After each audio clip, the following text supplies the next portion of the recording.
रुपया ही नहीं। रुपया कमाने की मना नहीं है, उचित ढंग से रुपया कमाना चाहिए। गीता में रुपयों को नरक का द्वार नहीं कहा है, गीता में लोभ को नरक का द्वार कहा है। 16वें अध्याय के 21वें श्लोक में पैसों को नरक का द्वार नहीं कहा, लोभ को नरक का द्वार कहा है। मैं इतने इकट्ठे कर लूं, मैं ये कर लूं, मैं ये क्या जरूरत है, मैं ये बना लूं, मैं ये बना लूं, क्या जरूरत है। स्वामी राम सुखदास जी महाराज को देखो, कितने त्यागी, कितने विरक्त महापुरुष। उनकी प्रशंसा में जितने शब्द बोले उतने कम हैं।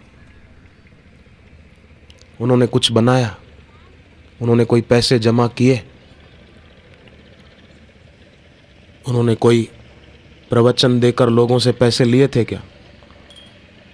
भगवान का रास्ता दिखाया उन महापुरुष ने, तो उन्होंने बदले में कुछ लोगों से कहा कि 500 रुपया फीस है इसकी। उन्होंने जो काम किया या उनसे जो प्रेरणा मिली वो कौन दे सकता है? तत्वज्ञ महापुरुषों के द्वारा ही समाज का हित होता है। स्वामी शरणानंद जी महाराज हो गए, महात्मा गांधी जी भी जिनको बड़े आदर से सुनने जाते थे, वो स्वामी शरणानंद जी। पथिक जी महाराज हरिद्वार वाले, उनका बड़ा आदर करते थे। स्वामी राम सुखदास जी उनका बड़ा आदर करते थे। वे स्वामी शरणानंद जी। उनसे किसी ने पूछा कि कृपा करके बताइए कि सबसे बड़ी सेवा किसे कहा जा सकता है, सच्ची सेवा कौन सी? उन्होंने कहा, मानव को अपनी असली महिमा का पता चल जाए, ये सबसे बड़ी और ऊंची सेवा है।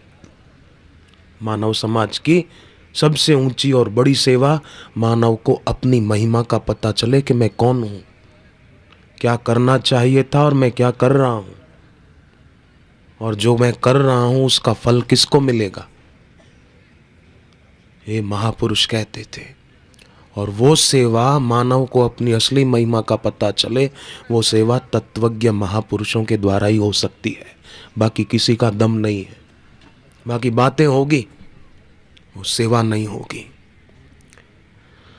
तो रचयिता ने, सृष्टा ने, परमात्मा ने अपनी विभूतियों से विभूषित करके मानव को संसार में भेजा है, पर मानव उनको भूल बैठा है और नाहक में चिंतित परेशान हो रहा है। नाहक में हाई बीपी, लो बीपी और मानसिक तनाव से ग्रस्त हो रहा है। केवल इतना याद रखें न कि संसार में हम मिले हैं तो अलग होने के लिए मिले हैं। जन्म मिला है तो मृत्यु भी होगी, ये बात पक्की है। याद रखे तो उसका विवेक जगेगा। विवेक जगेगा तो तत्वज्ञ गुरु की शरण में जाएगा और इसी जन्म में आत्म साक्षात्कार कर लेगा, मुक्त हो जाएगा। इतना याद रखे कि हम संसार में आए हैं, जाना जरूर है। जैसे यहाँ आए हैं तो घर जाएंगे ना, यहाँ थोड़ी बैठे रहेंगे। दिन को रोटी खाने भी जाएंगे सत्संग के बाद, फिर शाम को आएंगे, फिर रात को घर चले जाएंगे। यहाँ थोड़ी सदा बैठे रहेंगे। और यहाँ आए हैं तो सत्संग के लिए आए हैं। ऐसे ही संसार में आए हैं तो ये काम करने के लिए आए हैं। ये विवेक जागृत रहेगा तो ममता भी जाएगी और कामना भी जाएगी। ममता नष्ट होगी, कामना नष्ट होगी, तो ये दो नष्ट हुए तो जन्म मरण नष्ट हो गया। बस इन दो के कारण तो बार बार जन्म ना मरना होता है, कभी किसी योनि में, कभी किसी योनि में। तो ये सदैव याद रखें कि जीवन में जो कुछ भी मिला है, वस्तु मिली है, योग्यता मिली है, सामर्थ्य मिला है, तो वो परोपकार के लिए मिला है। और जो मन में विश्वास है और श्रद्धा है, वो भगवान के लिए है। और जो ज्ञान है, जो समझ है, वो अपने भले के लिए है। समझ सबके पास है, ज्ञान सबके पास है। पान मसाला नुकसान करता है, सब जानते हैं। फिल्म देखने से गंदे संस्कार घर करते हैं, सबको पता है। फिल्म देखते समय क्या मन पवित्र होता है क्या?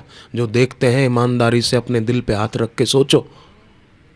तो समझ सबके पास है, ज्ञान सबके पास है, पर उसका आदर नहीं करते हैं। जानते हैं पान मसाला नुकसान करता है, बोर्डों पर भी लिखा होता है।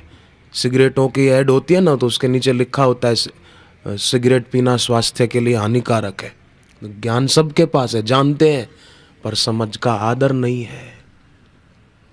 ज्ञान मानो और सुन भी लेते हैं, पर सुनते केवल इसीलिए है कि वहां जाकर किसी को सुना देंगे, बस हो गया काम।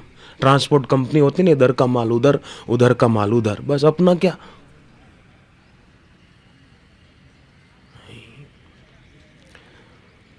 तो सदैव याद रहे कि कृपानाथ अपने जीवन में जो कुछ भी हमको मिला है वो परोपकार के लिए मिला है, सदुपयोग के लिए मिला है, और जो श्रद्धा विश्वास है वो भगवान के लिए है।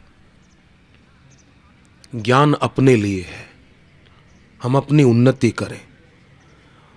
भूल का ज्ञान सत्संग से होता है कि मेरी ये भूल है, सत्संग से सूक्ष्म दोष का पता चल जाता है, और उस भूल को दूर कैसे करना वो भी सत्संग से युक्ति मिल जाती है। भूल के नाश का उपाय सत्संग है।